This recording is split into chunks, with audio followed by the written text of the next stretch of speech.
Bismillahirrahmanirrahim. Assalamualaikum warahmatullahi wabarakatuh.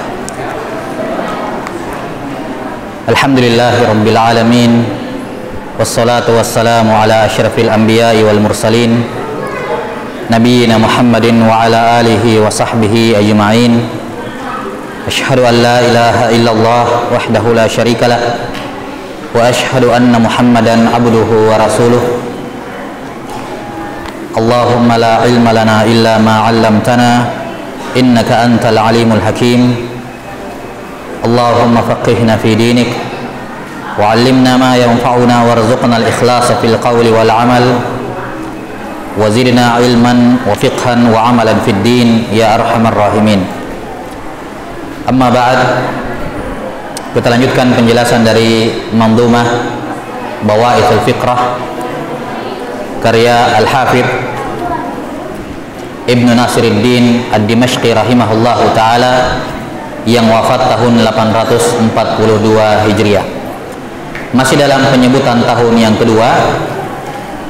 Kejadian yang terakhir yang sudah kita sebutkan sebelumnya adalah lahirnya 4 orang sigorus sahabat muda yang mana Nabi SAW wafat dan mereka masih sekitar 8 atau 9 tahun.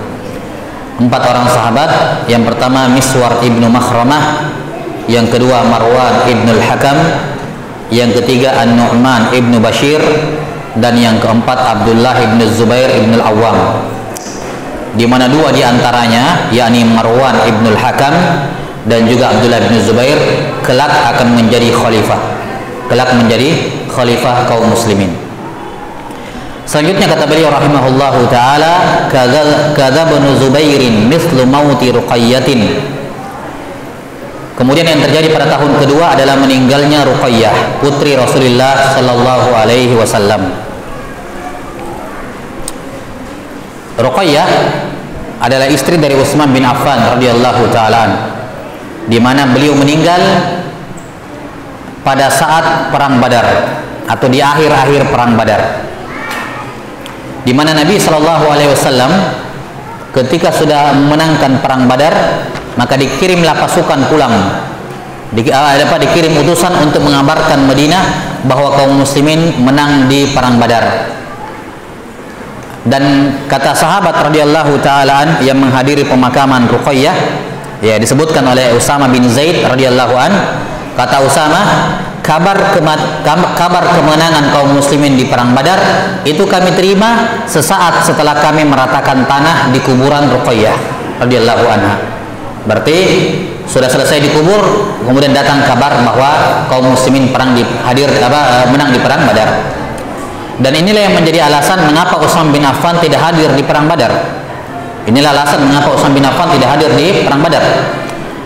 Dan orang-orang yang mempermasalahkan kepemimpinan Utsman bin Affan dari kalangan orang-orang Khawarij dan yang terprovokasi oleh mereka mengatakan, ya, ketika mereka mengkritisi Utsman bin Affan, mereka mengatakan Utsman tidak hadir di perang Badar, Utsman juga tidak hadir di Bai'atur Ridwan, kemana dia? Gitu, dipermasalahkan. Ya. Maka Abdullah bin Abbas radhiyallahu anhu menjawab bahwasanya adapun di perang Badar, maka putri Nabi SAW Ruqayyah sedang sakit parah, maka Nabi meminta Utsman tinggal mengurus istrinya atas permintaan Nabi SAW. Ya, Utsman bukan tidak mau pergi, ya, bukan juga, tapi Nabi menyuruh dia tinggal untuk merawat istrinya. Dan perhatikan, Nabi SAW tetap menganggap Utsman hadir di perang Badar, walaupun beliau tidak hadir, tapi dianggap hadir oleh Nabi SAW. Buktinya apa? Beliau membagikan ghanimah perang Badar juga kepada Utsman. Ya, jadi alasan kalian mengkritik Utsman tidak hadir di perang Badar tidak masuk alasan. Nabi menganggap dia hadir, gitu. Nabi menganggap dia hadir, makanya dibagikan ghanimahnya kepada Utsman juga. Adapun alasan kenapa Utsman tidak hadir di Bai'atur Ridwan, karena dia adalah utusan Nabi Shallallahu Alaihi Wasallam ke musyrikin Quraisy. Ketika Nabi Shallallahu Alaihi Wasallam akan haji, untuk haji pertama kali di Hudaybiyah, ya, untuk haji, maka Nabi Shallallahu Alaihi Wasallam mengutus Utsman kepada kaum musyrikin untuk mengabarkan sebagai delegasi bahwa Nabi Muhammad mau datang pergi berhaji. Ya, tapi kemudian dilarang haji ke tahun itu. Makanya cuma sampai di Hudaybiyah terjadilah perjanjian Hudaybiyah. Iya. Jelas sampai sini. Dan itu sudah, kenapa Utsman tidak hadir di Bai'atul Ridwan? Karena dia menjadi delegasi Nabi untuk ke Madinah, ke Mekah, mempersiapkan bahwa Nabi akan pergi haji ke sana. Jelas sampai sini?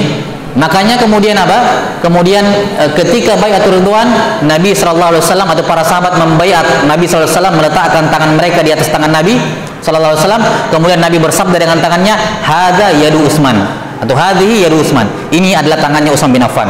Jadi pakai tangannya Nabi mewakili, dan itu lebih mulia. Jelas sampai sini ya. Jadi beliau tidak hadir di perang Badar, tidak juga hadir di Bai'atul Ridwan, bukan tanpa alasan. Beliau punya tugas yang lebih penting dari Nabi Shallallahu Alaihi Wasallam.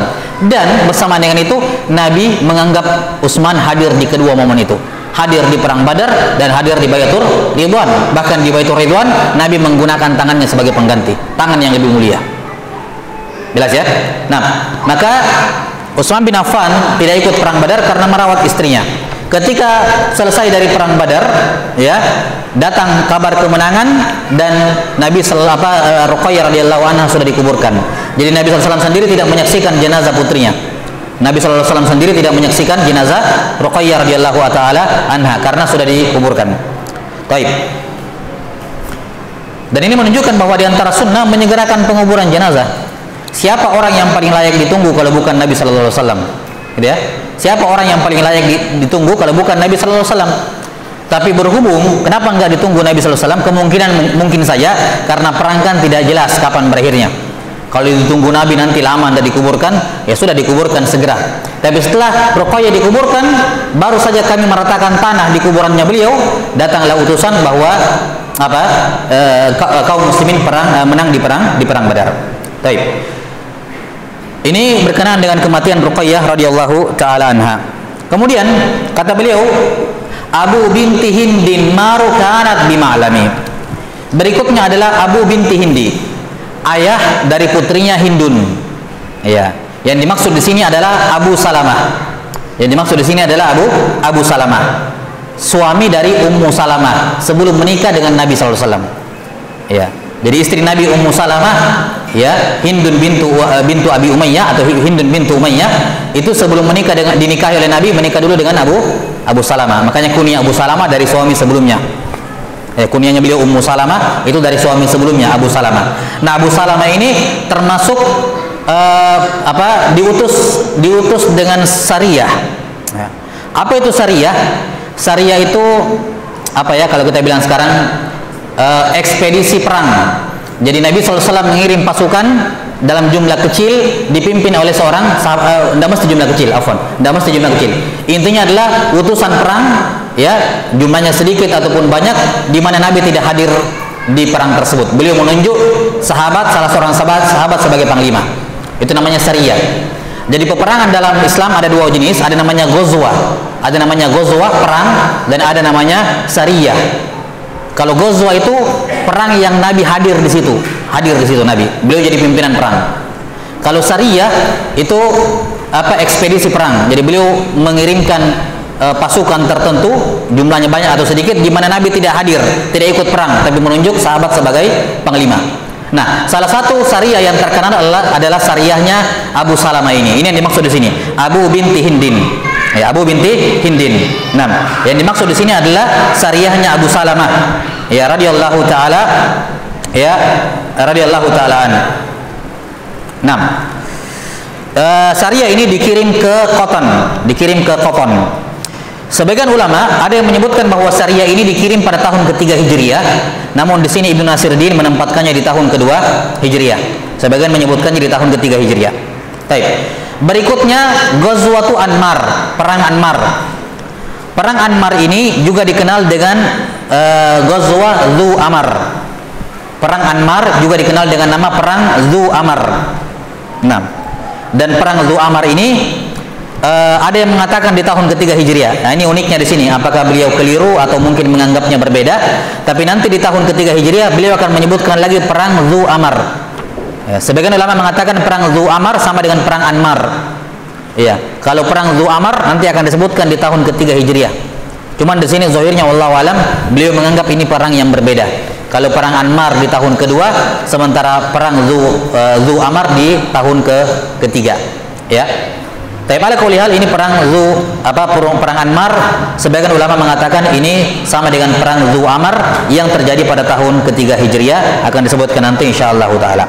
Baik, ini selesai momen bersejarah yang terjadi pada tahun kedua Hijriah. Nah, berikutnya kata penulis rahimahullahu taala pada bait yang ke-8, ghaza Uhudan fi salisin qatlu Hamzatin wa za amarin wal khamru ruddat faharrimi wa hamra'u ma'badrin akhiran bina'uhu bi Zainab dzatil birri kasban li mu'dami kadza Hafsatun ma'ummi Kulsum zuwijat ata Hasanun qabla al-Husainil muqaddami. Nah, bait 8 sampai bait ke-10 berbicara mengenai kejadian di tahun ketiga Hijriah.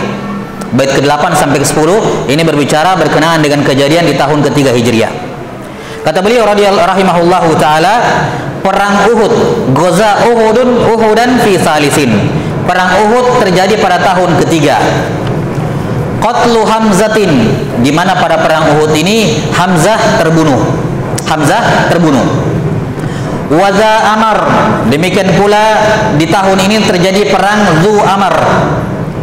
Wal khamru ruddat faharrimi, dikurangi aja nih. Dan pada tahun ketiga juga khamar diharamkan.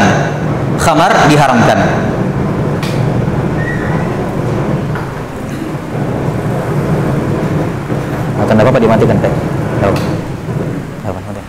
Baik. Di tahun ketiga ini juga khamar ruddat, ditolak, faharrimi, kemudian diharamkan.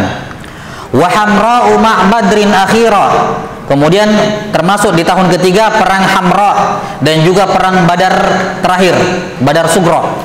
Yang akan disebutkan nanti perang Badar akhiran, perang Badar yang terakhir. Bina'uhu bi Zainab dzatil birri kasban li mu'dami. Kemudian di tahun ketiga ini beliau menikah dengan Zainab. Ya, beliau menikah dengan Zainab, perempuan yang dermawan, ya, yang memberikan bantuan kepada orang-orang yang tidak membutuhkan. Kadza Hafsatun, demikian pula di tahun ini beliau menikahi Hafsah. Ma ummi Kulsum zuwijat, demikian pula Ummu Kulsum dinikahkan, yakni dinikahkan dengan Utsman bin Affan. Di tahun ketiga ini juga Ummu Kulsum dinikahkan oleh Nabi sallallahu alaihi wasallam dengan Utsman bin Affan. Ata Hasanun qabla al-Husainil muqaddami, di tahun ketiga ini juga lahirlah Hasan, kemudian setelah itu Al-Husain. Baik, ini beberapa momen penting di tahun ketiga Hijriah. Kesimpulan di tahun yang ketiga Hijriah ini ada beberapa kejadian. Yang pertama, ada beberapa perang yang terjadi. Yang pertama perang Uhud. Yang kedua perang Zu Amar. Kemudian yang ketiga perang Hamra'ul Asad, perang Hamra al-Asad. Nah, kemudian pernikahan Nabi ada dua pernikahan Nabi di tahun ketiga ini. Yang pertama pernikahan beliau dengan Ummul Masakin tadi, Zainab bintu Khuzaimah. Ya. Dan pernikahan beliau dengan Hafsah bintu Umar. Ini tidak perlu kita jelaskan lagi ya. Sudah kita bahas tentang istri Nabi sallallahu alaihi wasallam semuanya. Kemudian di sini juga ada pernikahan Utsman dengan putri Nabi Ummu Kulsum. Jadi setelah Ruqayyah meninggal, ya, di tahun sebelumnya, di tahun kedua, tahun ketiganya Nabi menikahkan Utsman lagi dengan putrinya yang lain, yaitu Ummu Kulsum. Kemudian di sini juga di tahun ketiga ini juga ada kelahiran Al Hasan dan Al Husain, di mana Al Hasan lebih tua dibandingkan Al Husain. Baik. Kata beliau rahimahullahu taala, kita kembali, kata beliau, ghaza Uhudan fi salisin qatlu Hamzatin. Ya. Nabi sallallahu alaihi wasallam berperang di perang Uhud pada tahun ketiga Hijriah, dan di perang Uhud inilah Hamzah ibn Abdul Muttalib meninggal. Hamzah ibn Abdul Muttalib meninggal. Tapi perang Uhud ini terjadi pada bulan Syawal. Pada bulan Syawal. Perang ini menjadi ujian Allah Taala kepada kaum mukminin. Ya, menjadi ujian Allah Taala kepada kaum mukminin, dan disinilah Allah Taala menampakkan orang-orang munafik. Ya, Allah Taala menampakkan orang-orang munafik yang sebelumnya tidak tidak kelihatan di perang Badar, di perang Uhud kelihatan. Kenapa? Karena kemunafikan itu biasanya muncul dalam kondisi terjepit. Kaum muslimin kalau di atas, tidak ada itu orang munafik yang berani bersuara. Tapi kalau terjepit kaum muslimin, mulai bicara. Maka di antara hikmah, ya, dalam tanda kutip, bukan kekalahan ya, kesulitan yang dialami oleh kaum muslimin di perang Uhud, di antara hikmahnya adalah menampakkan orang-orang munafik. Di perang Uhud ini kaum muslimin memiliki pasukan yang banyak, namun bersamaan dengan itu mereka tidak menang banyak juga. Ya, kita sudah sebutkan ya, kalau kaum muslimin jumlahnya banyak itu nggak menang telak. Nah, di perang Uhud inilah terjadi ada beberapa musibah yang menimpa kaum muslimin, tapi di sisi lain ada juga beberapa karomah para wali. Ada beberapa karomah wali yang terjadi, dan sebaik-baik wali tentunya para sahabat Nabi SAW. Mereka adalah aulia, mereka adalah pimpinan para nabi, ya, pimpinan para wali. Ada banyak karomah wali yang terjadi di perang Uhud ini. Nah, perang Uhud terjadi di bulan Syawal, di mana pada perang ini kaum muslimin ya menderita kesedihan ya. Nah, di perang inilah Nabi SAW harus campur tangan langsung perang. Kita akan sebutkan nanti di pembahasan perang bahwa total peperangan yang diikuti oleh Nabi SAW itu 27. Ada yang mengatakan 25 total perang. Nanti kita akan sebutkan. Dari total 27 perang ini, yang terjadi bentrok cuma 9. Yang terjadi bentrok cuma 9. Sisanya itu tidak bentrok, tidak ketemu. Jelas ya? Jadi dari 27 atau 25 perang, hanya ada 9 perang yang bentrok. Nah, dari 9 perang yang bentrok ini, yang Nabi harus sampai turun tangan berperang sendiri cuma 1 perang toh, yaitu di perang Uhud. Sini. Di perang Uhud inilah Nabi harus sampai turun tangan menghadapi kaum musyrikin. Kenapa? Oh, kaum muslimin habis. Maksudnya kaum muslimin itu betul-betul kocar-kacir. Iya. Jelas sampai sini. Di perang-perang yang lain, Nabi itu di belakang dilindungi oleh para sahabat. Tidak ada seorang pun orang musyrik yang bisa menyentuh Nabi di perang-perang lain. Tapi di perang Uhud, kaum musyrikin sampai kepada Nabi SAW. Itu menunjukkan betapa ya, betapa terpukulnya kaum muslimin di perang Uhud, sampai-sampai mereka bisa menjangkau Nabi SAW. Di perang ini berdarah kepala beliau, kena tebasan padahal sudah pakai helm besi. Kemudian gigi beliau patah. Ya, bahu beliau bergeser. Padahal beliau pakai 2 baju besi. Manusia yang paling bertawakal kepada Allah, lihat ikhtiarnya, tidak pakai 1, 2 baju perang.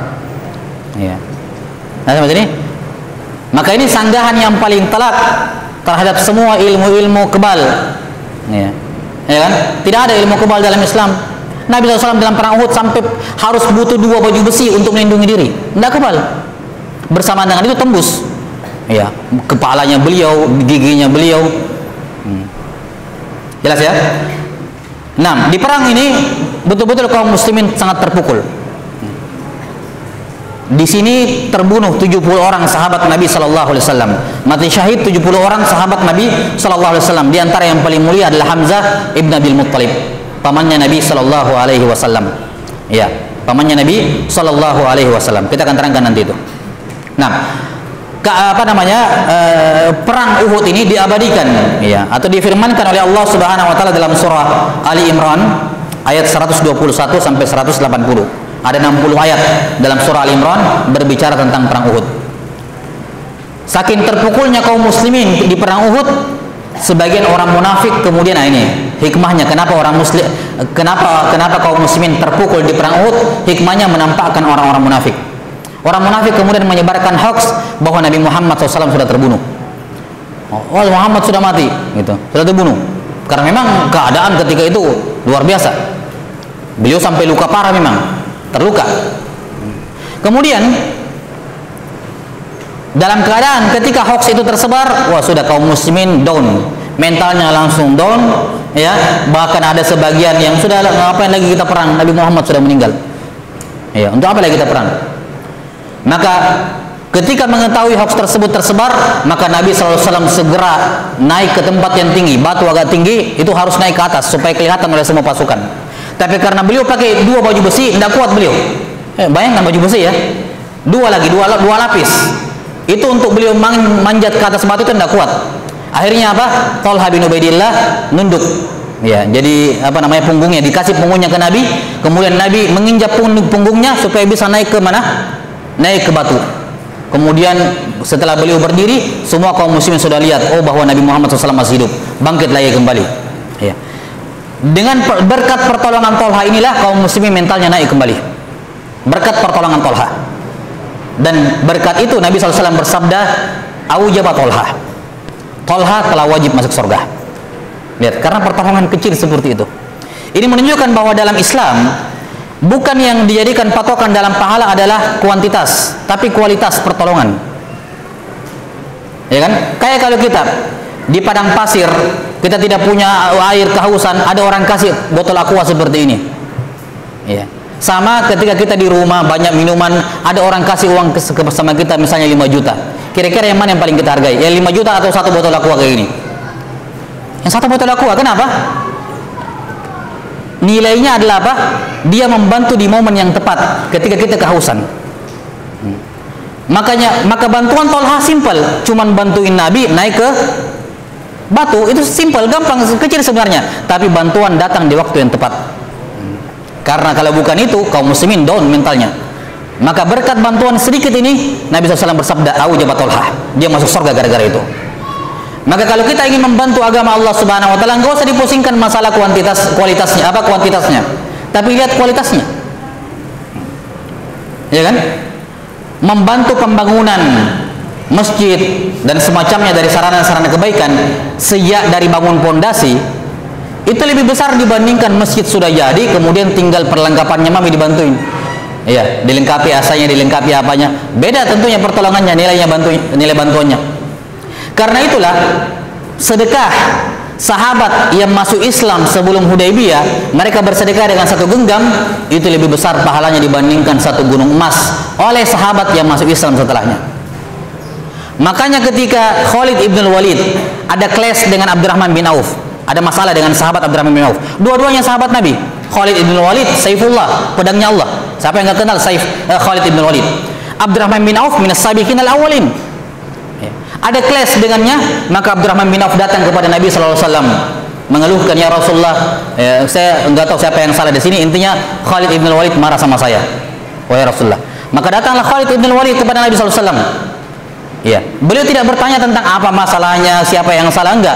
Beliau langsung memandang dengan pandangan murka kepada Khalid ibn Walid. Ya. Karena Khalid bin Walid sempat mencela Abdurrahman bin Auf, sempat mencela, namanya manusia biasa, sahabat clash ya, ribut, sempat mencela. Maka Nabi SAW bersabda kepada Khalid bin Walid, "La tasubbu ashabi." Wahai Khalid, jangan cela sahabatku.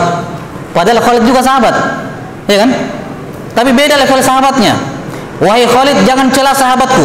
Karena demi Allah, seandainya kalian, wahai Khalid, kamu wahai Khalid ibn Walid dan orang sahabat-sahabat lain yang masuk Islam setelah Hudaybiyah bersedekah dengan 1 gunung Uhud emas, maka tidak akan sama dengan sedekahnya Abdurrahman bin Auf 1 genggam. Itu sesama sahabat saja, beda level.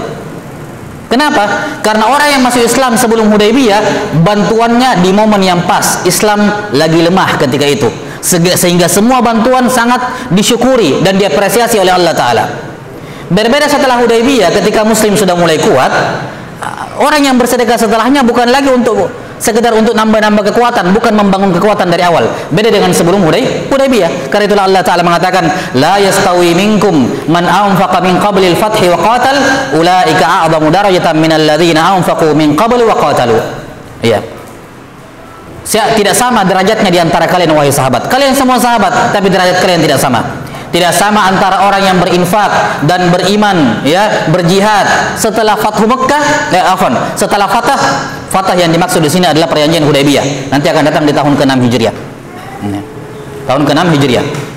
Tidak sama antara yang berinfak dan berjihad sebelum Fathu Mekkah dengan yang Fathu Mekkah lagi, Hudaybiyah, dengan yang setelah Hudaybiyah. Karena di Hudaybiyah inilah titik balik kaum muslimin. Gara-gara perjanjian Hudaybiyah inilah, gara-gara piagam Hudaybiyah inilah kaum muslimin mulai membesar di situ pasukannya. Makanya perjanjian Hudaybiyah, walaupun kalau kita lihat teks-teks perjanjian dalam piagam Hudaybiyah itu merugikan kaum muslimin kelihatannya, tapi sebenarnya itu kunci kemenangan. Makanya Allah menamakan Hudaybiyah dengan Al-Fath. Ya. Inna fatahna laka fatham mubina. Yang dimaksud dengan fathah di situ adalah Hudaybiyah. Adapun fathah yang dimaksud dalam surah An-Nasr, idza jaa nasrullahi wal fath, fathah yang dimaksud di situ Fathu Mekkah tahun 8 Hijriah. Jelas ya? Jadi beda. Fathah di surah An-Nasr itu Fathu Mekkah, sementara fathah pada surah Al-Fatah itu adalah Hudaybiyah. Baik. Jadi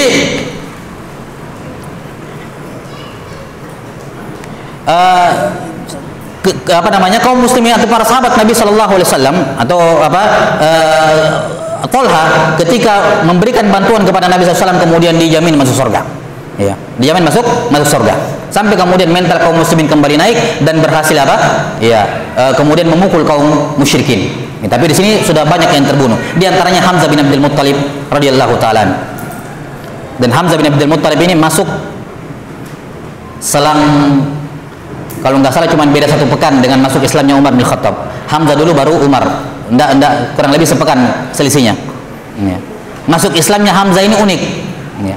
Hamzah bin Abdul Muttalib itu terkenal sebagai seorang pemburu, jarang tinggal di Mekah. Beliau biasa keluar pergi berburu, besar badannya. Ya. Dan keluarga Al-Muttalib, memang keluarga Abdul Muttalib itu terkenal badannya besar-besar. Sampai sebagian di antara mereka kalau naik kuda itu kakinya sampai nyeret ke tanah karena besar-besar badannya. Nah, salah seorang di antara mereka.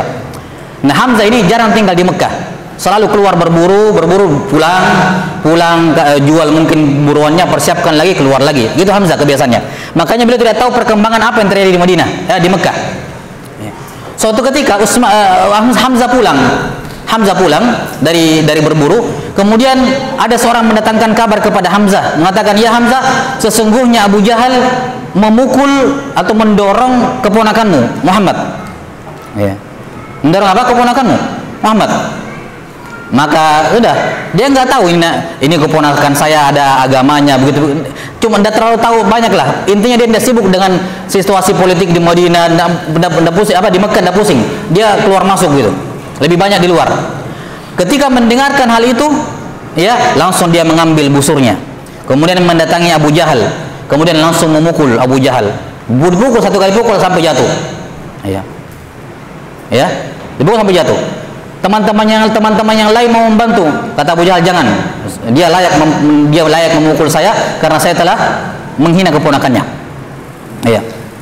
Nah, kemudian apa namanya, Hamzah langsung mengatakan, apakah kamu mencela keponakan saya karena agamanya, sementara saya memeluk agamanya. Lihat, ini belum apa-apa, langsung spontan saya itu, saya memeluk agamanya. Kamu berani pukul keponakan saya gara-gara agamanya, sementara saya menganut agamanya. Wah, langsung pukulan telak kepada kaum musyrikin. Nggak ada yang berani. Iya. Padahal waktu itu belum ketemu Nabi Muhammad, belum mengucapkan 2 kalimat syahadat, langsung dia mengatakan saya di atas agamanya. Karena dibangun di atas apa? Atifiyah. Apa namanya? Kekerabatan gitu. Keponakan saya digesek begitu, kan begitu ya. Sudah, setelah itu dia baru datang kepada Nabi Muhammad SAW, bertanya ada apa. Setelah dijelaskan, dia langsung bersyahadat saat itu. Iya. Baru bersyahadat saat itu. Dan kaum muslimin semakin terpukul, kaum musyrikin semakin terpukul. Setelah sepekan setelahnya masuk Islam juga Umar ibn Khattab radhiyallahu taala. Nah, ini kisah masuk Islamnya Hamzah ibn Abdul Muttalib. Dan setelah Abu Thalib, Hamzah ini yang menjadi benteng Nabi Shallallahu Alaihi Wasallam ya dari orang-orang musyrikin. Kemudian disebutkan di perang Uhud inilah, di perang Uhud ini juga selain Hamzah yang juga ikut terbunuh adalah Al-Yaman, bapak dari Hudzaifah ibn Yaman radhiyallahu taala.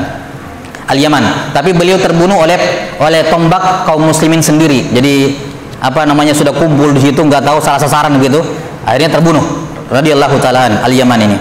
Nah, kemudian di antara yang meninggal juga adalah Hamdalah ibnu Abi Amir.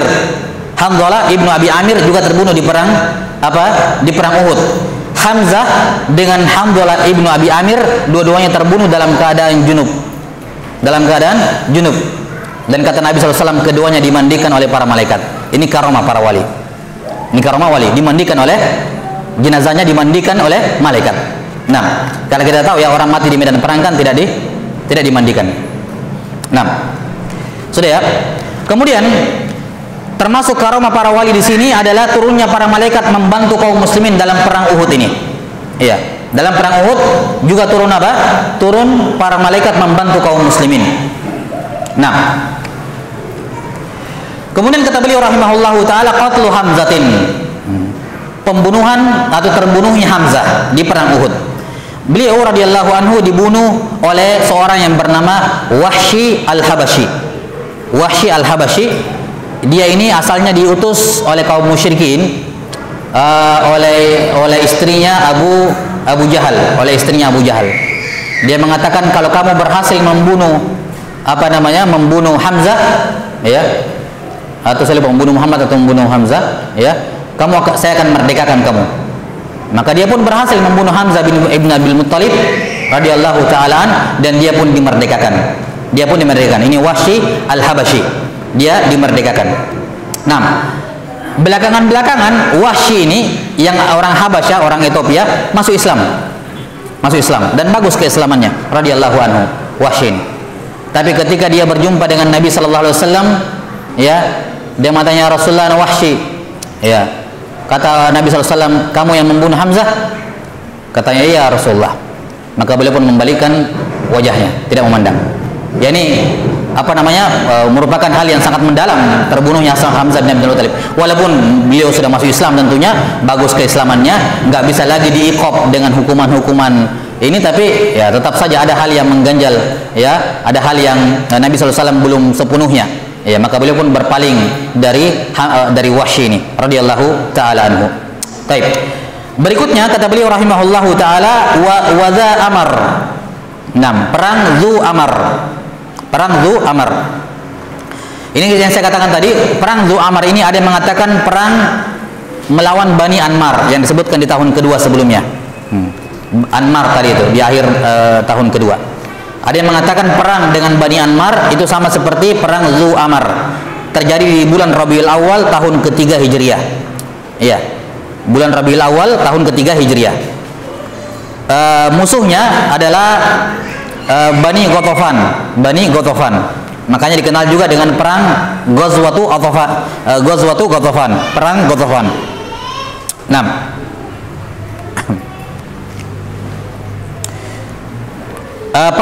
Perang Zu Amar ini tidak terjadi perang di sini, tidak terjadi bentrok. Alasannya karena mereka ketakutan, ya. Mereka ketakutan. Jadi ada sekelompok dari Bani Sa'labah, mereka berkumpul kemudian mencoba merusak, milik kaum muslimin, harta milik kaum muslimin di pinggiran kota Madinah. Mirip seperti perang Sawit tadi. Nah, kemudian mendengarkan bahwa pinggiran kota Madinah akan diserang, maka Nabi sallallahu alaihi wasallam juga menyiapkan pasukan, ya. Ketika mereka mendengar bahwa ada pasukan keluar dari Madinah, mereka langsung kabur. Ya, langsung kabur ke bukit-bukit, ya, dan Allah Ta'ala memenangkan kaum muslimin dengan menanamkan rasa takut dalam hati mereka sehingga tidak terjadi peperangan. Ini perang Zu Amar. Kemudian wal khamru ruddat faharrimi. Kejadian yang berikutnya 6. Atau sebelumnya Zu Amar ini terjadi pada sudah tadi, ya, pada bulan Rabiul Awal. Kemudian pengharuman khamar juga di tahun yang ketiga. Kita tahu bahwa khamar tadi dulunya dibolehkan, ya. Awalnya kan dibolehkan. Islam datang tidak langsung mengatakan khamar haram, enggak, karena langsung ribut pasti. Ini kebiasaan mereka bertahun-tahun, berabad-abad minum khamar. Maka lihat bagaimana metode Islam dalam berdakwah. Enggak langsung datang ke sebuah masyarakat yang memiliki kebiasaan langsung pakai simbung di situ, enggak. Langsung larang semua, enggak boleh begini, enggak boleh. Enggak begitu Islam. Pelan-pelan. Dimulai dari yang paling urgen dulu, tauhid. Lihat pengharaman khamar diharamkan tahun ketiga Hijriah. Khamar baru diharamkan tahun ketiga Hijriah. Berarti berapa tahun? 15 tahun tidak diharamkan khamar. Mulai dari Nabi diangkat jadi Nabi, khamar itu halal, boleh minum. Nanti diharamkan itu khamar di fase Madinah. Itu pun tahun ketiga. Lihat perlahannya dakwah Nabi sallallahu alaihi wasallam. Ya. Karena ada hal yang lebih urgen untuk didakwahkan. Ya. Ketika seandainya dari awal langsung khamar diharamkan, ya mungkin tidak akan ada orang masuk Islam karena belum siap menerima yang seperti itu. Maka demikian pula orang-orang yang baru mengenal agama Islam, yang tadinya belum hijrah kemudian hijrah, jangan langsung dikagetkan dengan berbagai macam larangan. Baru mengaji, baru masih Iqra 1 sudah dibilang haram begini. Tapi perlahan, ya. Dia belum punya pondasi yang kuat untuk menerima keharaman. Kalau dia belum punya pondasi yang kuat dia asalnya orang baik. Kalau dia tahu itu dari Allah, dia akan tinggalkan. Cuman belum yakin, belum punya basic yang kuat. Ya. Karena belum basic yang kuat, kamu sudah larang, kemudian dia menentang, ya tidak sepenuhnya salah dia, bisa jadi salah kamu juga. Karena kamu istilahnya apa? Kalau kata ucapan sebagian ulama, ta'amul kibar summun lissighar. Makanan orang dewasa itu racun bagi anak bayi. Ini orang yang baru belajar, biar sudah tua, kalau baru mengenal agama, dianggap bayi dalam agama. Jangan langsung dikasih makanan orang dewasa, yang kamu yang sudah lama ngaji. Jangan, itu akan membunuh dia. Ya, dikasih makanan bayi juga, makanan kecil-kecil dulu, yang gampang-gampang. Perbaiki dulu Iqra-nya, Iqra 1 sampai 6-nya. Perbaiki dulu bacaan Al-Fatihahnya. Jangan belum bisa baca Al-Fatihah sudah ceritai orang. Ya, sudah komentari orang, sudah bilang ini sesat, ya, sudah bilang ini. Padahal Al-Fatihahnya belum beres. Ini apa namanya? Ya, kerancuan dalam berpikir. Maka lihat Nabi SAW, khamar nanti diharamkan di tahun ketiga Hijriah. Itu pun pengharamannya nggak langsung, bertahap. Yang pertama apa? Nabi SAW mengatakan disuruh pilih, ya kan? Iya. Bahwa khamar itu apa namanya? Ada kebaikannya, wa ismuhuma akbaru min naf'ihima. Dosanya lebih banyak dibandingkan apa? Iya, yas'alunaka 'anil khamri wal maisir, qul fihi ma itsmun kabiru wa manafi'u linnas. Dia aja berpikir dulu bahwa khamar dan judi itu dosa. Memang sih ada manfaatnya, tapi dosanya lebih banyak. Nah, orang kan kalau bagus akalnya, dia akan tahu, ya sudah, tinggalkan. Karena memang ada manfaatnya, tapi lebih banyak dosanya. Ini fase pertama, belum diharamkan secara mutlak, baru dia aja berpikir. Ini memang betul ada, tapi mudaratnya lebih besar, pilih mana gitu. Yang kedua, fase yang kedua adalah diharamkan minum khamar setiap kali mau salat. Ya, la taqrabus salata wa antum sukara hatta ta'lamu ma taqulun. Janganlah kamu apa namanya? Mendekati salat dalam keadaan mabuk. Maka di sini setiap kali menjelang waktu salat tidak boleh minum khamar, diharamkan. Tidak boleh minum khamar. Karena kalau minum khamar menjelang salat nanti masuk salat mabuk. Nah, nanti di fase yang ketiga di sini di tahun ketiga Hijriah barulah turun apa? Pengharaman khamar. Innamal khamra wal maisir wal ansab wal azlam rijsum min amali syaitan fajtanibuhu la'allakum tuflihun. Barulah dikatakan khamar ini amalan setan, jauhi, kalian akan beruntung. Lihat, ini pengharaman khamar di tahun ketiga Hijriah. Berikutnya kata beliau rahimahullahu taala, wa hamra'u ma'badrin akhiran bina'uhu. Perang berikutnya yang terjadi di tahun ketiga adalah perang Hamra, yakni Hamraul Asad. Perang Hamra al-Asad. Ini perang Hamraul Asad setelah perang apa? Setelah perang Badar. Setelah perang Badar. 6. Di mana Nabi Shallallahu Alaihi Wasallam, ini kayaknya bukan perang Badar ya, ini perang Uhud. Setelah perang Uhud, tahun ketiga Hijriah. Salah tulis di sini. Labas. Iya, ini terjadi setelah perang Uhud. Jadi ketika mental kaum muslimin sudah naik, yang tadi ada tersebar kabar Nabi meninggal.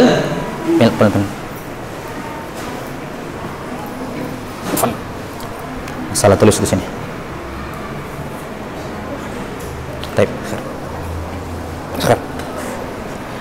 Jadi setelah Nabi sudah jelas masih hidup, maka mental kaum muslimin naik lagi.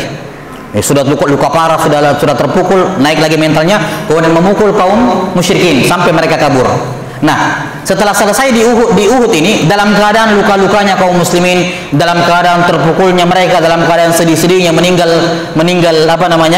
sahabat-sahabat mereka, 70 orang sahabat meninggal, Nabi SAW mengatakan tidak ada waktunya bersedih. Sekarang orang musyrikin kabur, kita kejar mereka. Ini langsung setelah perang Uhud. Ini perang apa? Hamraul Asad. Jadi setelah kaum muslimin berhasil naik mentalnya dan memukul balik kaum musyrikin, mereka kabur. Nah, setelah mereka kabur, Nabi SAW memperbaiki keadaan sebentar di Uhud. Setelah itu langsung disuruh mengejar. Ya, langsung menyuruh apa? Menyuruh mengejar kaum musyrikin yang kabur tersebut. Nah, taib.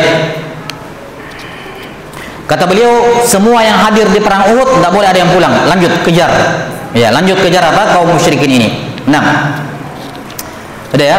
Kemudian mereka sampai di daerah Hamraul Asad. Ini yang disebutkan di sini. Perang di daerah Hamraul Asad sekitar 20 kilo di selatan Madinah. Sekitar 20 kilo di selatan Madinah. 6. Di sini juga tidak terjadi peperangan karena tidak kekejar. Ya, enggak terjadi peperangan juga, tidak terjadi bentrok. Dan inilah perang Hamraul Asad yang diisyaratkan oleh Allah dalam surah Ali Imran ayat 61. Ali Imran ayat 61, Allah Ta'ala berfirman, walladzina istajabu lillahi war rasuli min ba'di ma asabahumul qarah.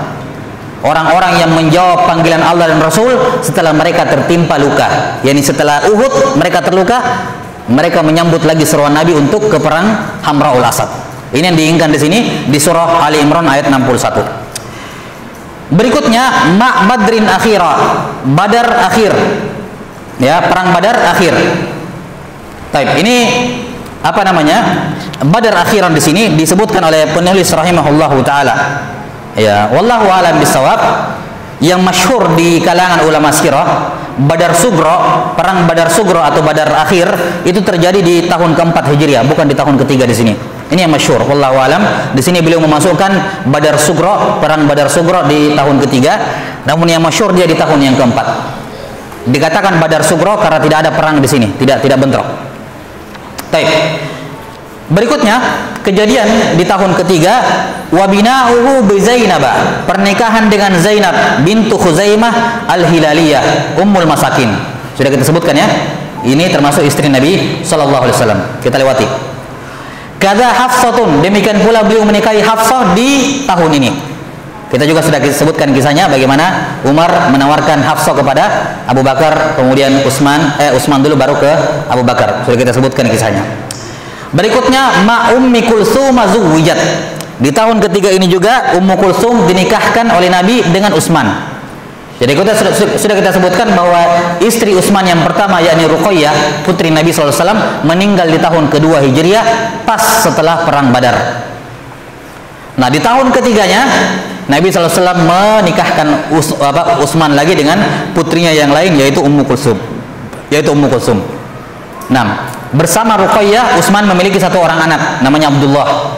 Makanya kunyahnya Utsman bin Affan Abu Abdullah karena beliau punya anak namanya Abdullah dari Ruqayyah. Sementara anak beliau dari pernikahan beliau dengan Ummu Kulsum tidak ada anak. Tidak ada anaknya. Ya. Kemudian Ummu Kulsum juga meninggal ketika Utsman masih hidup. Jadi dua-duanya meninggal ketika Utsman masih hidup. 6. Kata Nabi SAW, seandainya kami masih punya putri yang lain, kami akan nikahkan lagi dengan Utsman. Tapi sudah habis putrinya Nabi, sudah menikah semua. Ya. Jadi pertama Ruqayyah, dan ini menunjukkan kepercayaan Nabi SAW kepada Utsman bin Affan. Ya, kepercayaan Nabi SAW kepada Utsman sampai karena itulah beliau digelari dengan Dzun-Nurain, pemilik dua cahaya, yakni karena beliau menikahi dua putri Nabi sallallahu alaihi wasallam, Ruqayyah dan Ummu Kulsum.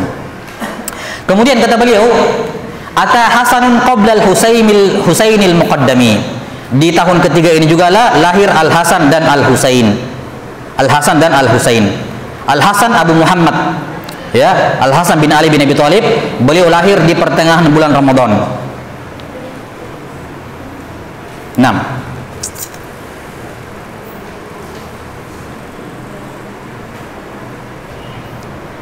Kemudian ata Hasan qabla Husain, afwan, Hasan dulu baru sebelum ya, Hasan dulu kemudian Husain. 6.